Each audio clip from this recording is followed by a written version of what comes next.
来继续这件事，移民署高雄专勤队接到通报，讲高雄大寮有一间豆腐工厂，疑似聘用失联的移工来赶工做中秋节的订单。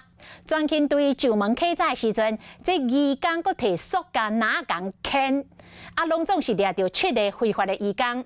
移民署讲会依法甲因遣送回国。若这个头家这声就惨咯，恐惊会去互冻发到75万。跑掉的嘛，吼。好久都无开啊。嘿嘿，不要紧，不要紧。铁片工厂的门口，一个穿工作衫的员工手弄白虎包着扣压条批，常常有人伫咧花互工厂内底员工做干那批，甚至有人摕塑胶篮要喊客家人员。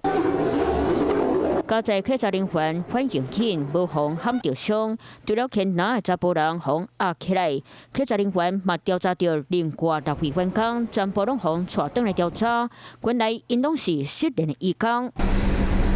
到伫咧进前，移民署高雄执勤队接到通报，这间伫咧大寮区的豆腐工厂请非法失联的移工来洗汤下、煮豆腐等等加工作业，才拢来调查。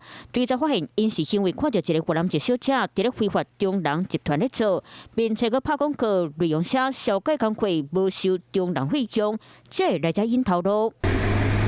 实际来到工厂，工作人员照常伫咧做工课，因请非法移工的代志，记者私底下讲，这移工是伫咧5月份来遮做，是毋到第2天就扣掠着，只是这个行为恐惊已经违反就业法法，相关会扣罚75万。即马7位失联移工，专勤队讲，依法收容了后会互送回国。针对食品工厂有卫生记录，卫生局若接到检举，会派人过稽查，确保食品安全无受到污染。Hello， 我是蒋欣梅。想要抢先掌握最及时的新闻资讯吗？赶快订阅、按赞、开启小铃铛，锁定华视新闻 YouTube 频道。